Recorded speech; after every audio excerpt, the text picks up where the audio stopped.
Damn it all to the hells. We left Joaquin's Rest to burn, and Grand Duke Ravengard to burn along with it.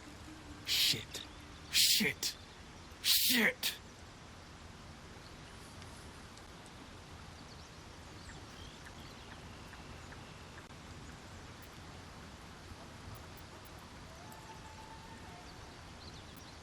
The inn has long burned to the ground. We'd more easily pull a rainbow from the sky. You need to understand. Duke Ravengard is my father.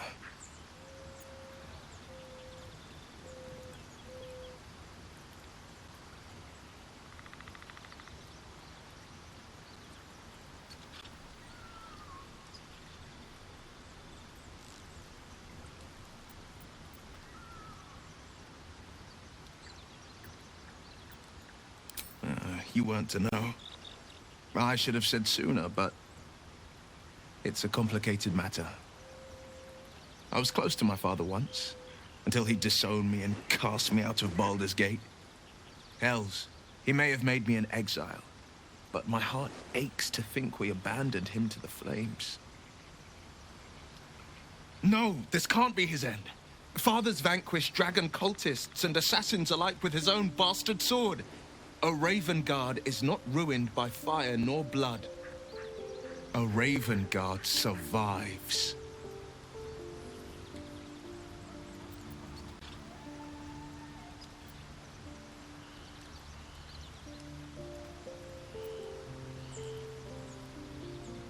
Courage and confidence.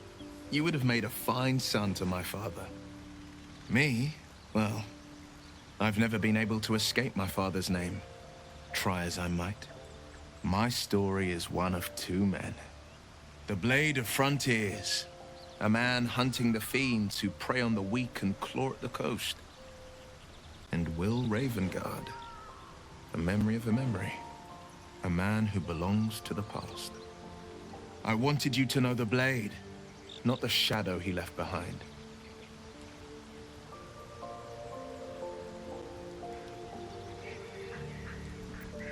There is, and you know why I can't tell you. My lips are quite literally sealed.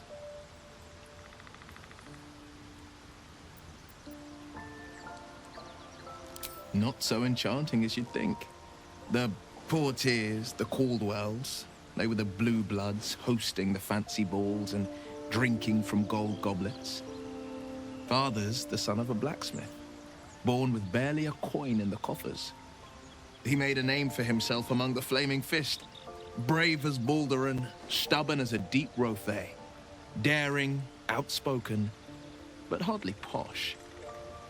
I spent more time dueling with father than I did rubbing elbows with lords. Not to say I didn't develop a taste for good wine and the talent for courtly dance.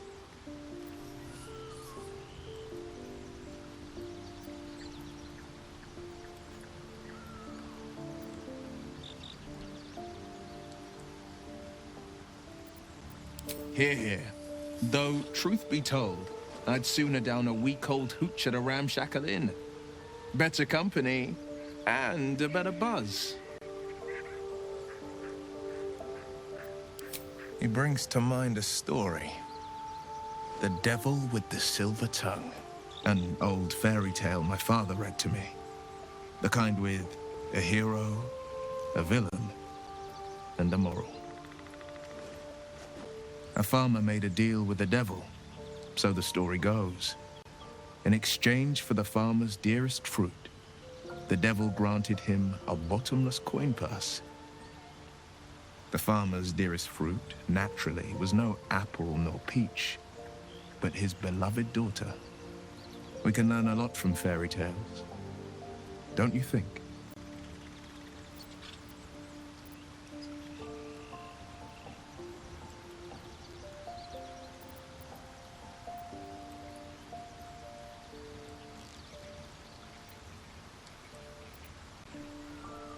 Do not trust Raphael. Is that plain enough? Refuse him, no matter how tempting the offer, no matter how delicious the feast he lays out for you.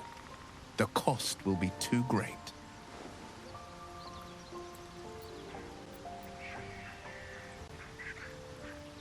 That's because you still have hope. But when he becomes your last hope, remember this. He'll require of you only what you're least ready to part with, and then require more still. You might think you'd give up anything for a cure, but the devil won't take just anything. He'll take everything. It's said that anyone who bathes in the river of blood emerges as one born anew. It's a lot like that, I imagine. I feel the weight of these horns on my head, curling upwards like a mammoth's tusks. I feel these ridges snaking down my neck. Not to mention a few bumps and prongs in unmentionable places. But I haven't seen my reflection just yet. Be my mirror. What do you see?